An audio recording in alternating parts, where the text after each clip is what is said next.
Hi guys. I don't know if you maybe you've seen a pattern, but I've been actually talking a lot about stress lately and the effects that it can really have on our life. Yeah, I know. We all know that we have to reduce our stress. We are all bombarded by so much stress in our lives and even more within the last 6 months or so. It's been a little crazy. But I mean, it's a serious thing, and it is something that really we have to really incorporate stress reduction techniques into our lives for our health. A lot of us are still in the mindset and the mind frame of our health is just extremely physical. And when we start talking about stress and mental health, it really does get into that realm of you can't really see it, so it doesn't really exist kind of mentality. But the thing is, it is so extremely important and real and imperative that we do incorporate a lot as much stress reducing techniques as we can to really impact our health in a positive way. It is imperative. It's just as important as taking your daily vitamins or taking that prescription that the doctor has prescribed, given you. And I'm not talking a pharmaceutical stress relieving technique. I mean, I suppose there is a lot of pharmaceutical options out there to help relieve stress, but that only just is a temporary band-aid kind of solution. Like one of my mentors talks about band-aids and bullshit. It's one of those things that just you want to try to avoid as much as possible. I mean, pharmaceuticals are good in their own respect and in some ways, but the same thing is you want to try to get back to your normal self, and normal isn't adding a chemical to your body. Okay, enough of that. That is not what I wanted to talk about today. What I wanted to talk about is looking at overwhelm. Now, overwhelm is kind of like one of the first baby steps towards anxiety and stress and that that stuff in your head. I call it spiraling downward. So when I'm reaching out to my people, and a support system is one of the things that you should have, if you can, is and I talk about my own issues because that's what my people are for, uh, as well as for me to listen to them. I talk about my spiral downwards, and that's my key terms for myself when I know that I am overwhelmed and my thought patterns get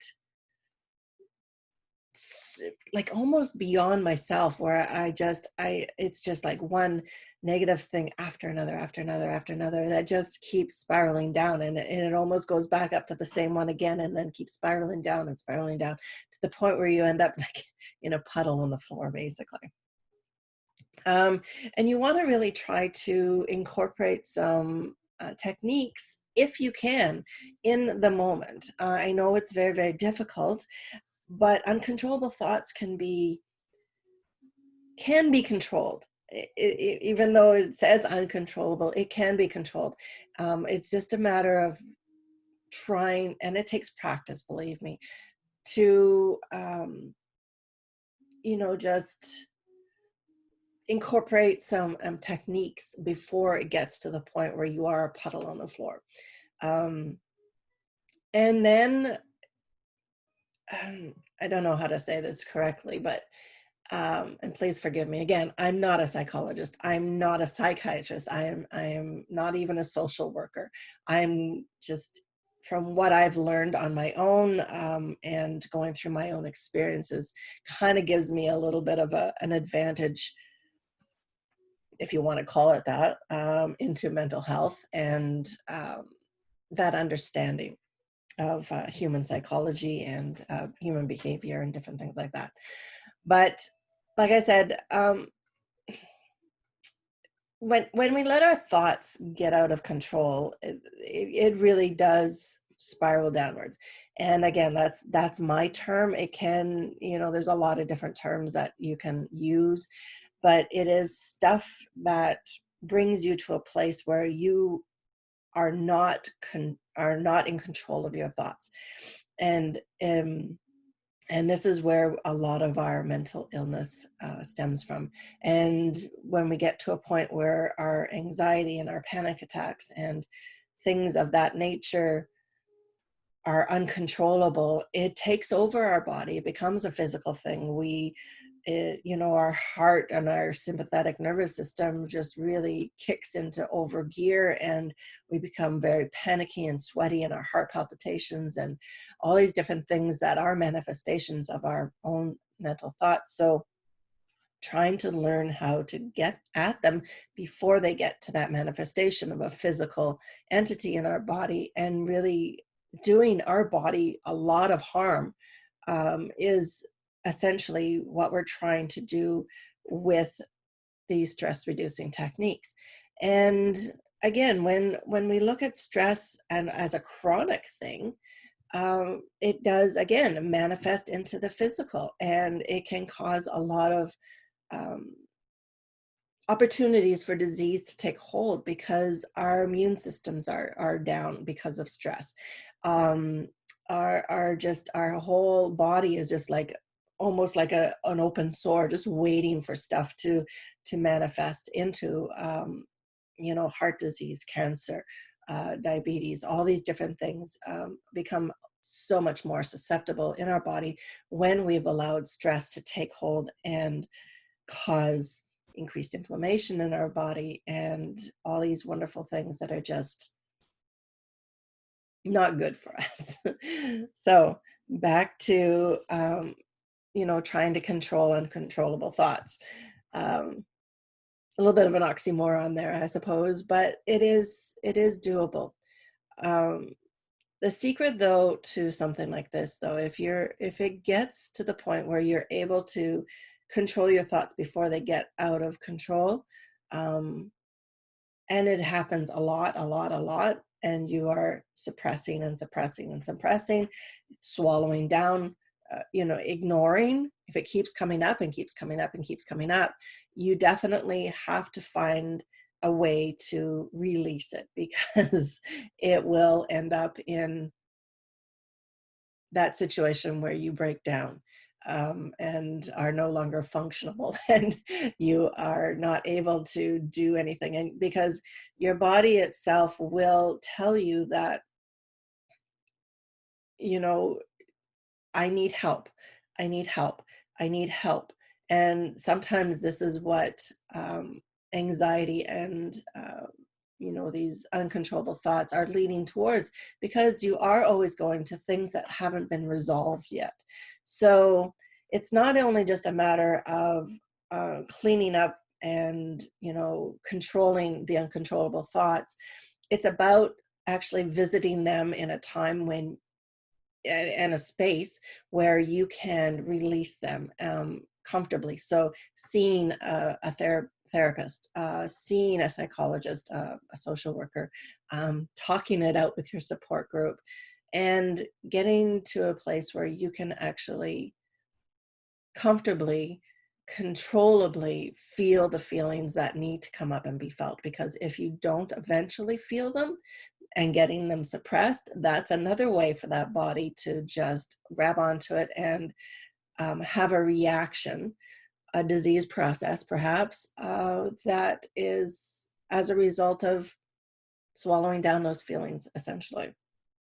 Um, Speaking from experience here, because went through 20, 30 years of not a lot of really good stuff, extreme stress, but you put it aside because you have to work. You put it aside because you have to look after kids. You put it aside, you put it aside, you put it aside.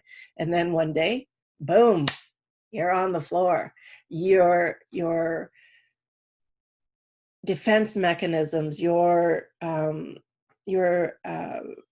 ability to control your thoughts and go and breathe and switch your thought patterns and writing down and talking to somebody is not enough. And you it just comes up. It just boils up like a volcano and explodes, and you're not able to any of the techniques that you're able to encompass into, that you might have in your tool belt, uh, they don't work, and you just collapse. And that again is something that I'm speaking from experience, that deep breathing exercises, hiding yourself away for 5 minutes and really trying to center yourself and balance yourself and do these things to be able to get through um, the potential of a panic attack or something like that.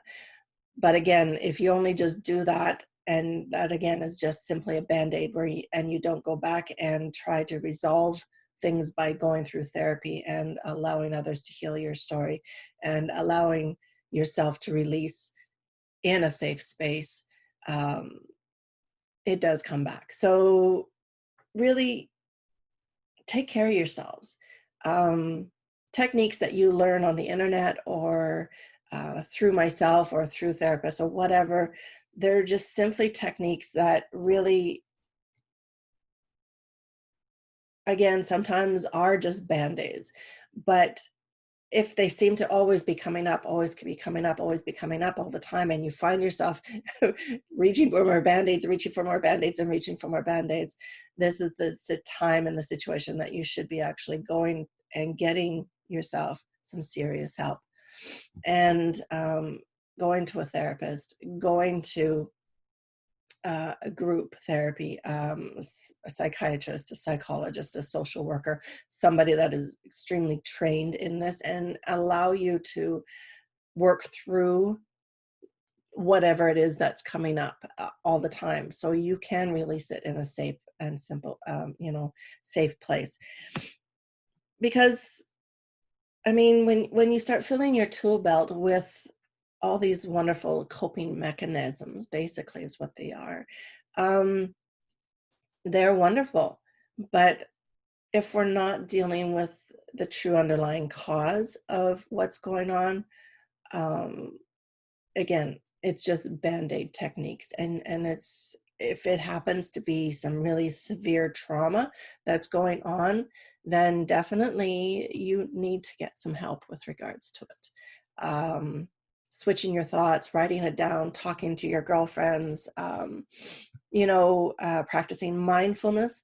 These are all techniques, but again, sometimes they're just band-aids. For normal everyday life, yeah, they're really wonderful techniques, and they can be quite helpful to get to a place where you're okay and you can manage and you can, go about your daily lives. But when you talk about severe trauma and um, uh, I don't even know exactly. It could be anything. It could be domestic abuse. It can be childhood abuse. It could be whatever situation has caused a lot of trauma in your life. I mean, something along the lines of PTSD even encompasses the fact that for nurses specifically, nurses that have to deal with death a lot, healthcare workers that deal with uh, traumatic deaths. So a lot of our paramedics and um, frontline workers in that, healthcare field situation can be quite traumatic. And these are even though we haven't been to war, even though we're not police officers and uh, the such, this is still considered trauma. And you don't have to have been abused by a spouse or a parent or somebody in your life to have traumatic experiences. This is all very encompassing within the workplace. So it goes a lot deeper than just being able to handle kids that are going a little bit crazy. I mean, everyday stresses, they're okay. I mean, they're a little bit hard. We switch our thought patterns, we write things down, we talk to somebody, a girlfriend. But when it comes to traumatic experiences that really impact your life very, very deeply, and you use these techniques, you, it's a matter of, again, this is just a band-aid, and it's something that you really should get yourself in to see somebody before you collapse, because if you don't, you will get to a place in your life where your body's just said, I'm done. These band-aids are not going to help anymore, and we need help. So talks to you and yourself at the same time as your body is just like boom on the floor in a puddle. Or worse yet, you've got cancer, or worse yet, you've got heart disease, or worse yet, you've, got full-blown mental issues that are, you know, hard to fix, and disrupts your whole life. Um, you lose jobs, you lose family members, um, you lose everything that you know in life to be normal. And it's something that you really should definitely work on. But, you know, it is a matter of understanding and seeing the little things in your life that are consistently consistent. So, like I'm saying, stress happens to all of us. Stress happens to, and intrusive thoughts happen to all of us, where we spiral downwards a lot. If it's consistently happening over a long period of time, that is an indication that there's some issues that you need to address. If it's just occasional, normal, everyday stress, that's okay. Normal everyday stress is normal and part of life, and we need that to actually, light that fire under our butts every once in a while to get us going. Stress is a good thing in small doses, but when it becomes chronic and it becomes overwhelming and becomes something that is just beyond your own control. So if you have tried everything to control it but you can't, this is when you definitely need to get some help. So this is not exactly where I wanted to go with this talk today, but with the understanding that we are all susceptible. We are all, at our core, kind, soft, vulnerable, and life happens. Life sometimes is not the prettiest, and we really have to take care of ourselves and understand the signs before we get to a point where, like I said, you're on a puddle in the bathroom before your shift begins. So that scenario is, I'm talking to healthcare professionals specifically, but when we talk about stress, it is all encompassing for everybody. Um, nobody is immune to it, and incorporating some and understanding and seeing the signs before it gets too much is so very important. So if you have any questions, please reach out. If you feel that you're at that point where you need more help, please, please, please, I implore you to reach out to your healthcare professionals, um, your doctors, psychologists, Canadian Mental Health Association, whoever you can think of to get some help, and stay safe.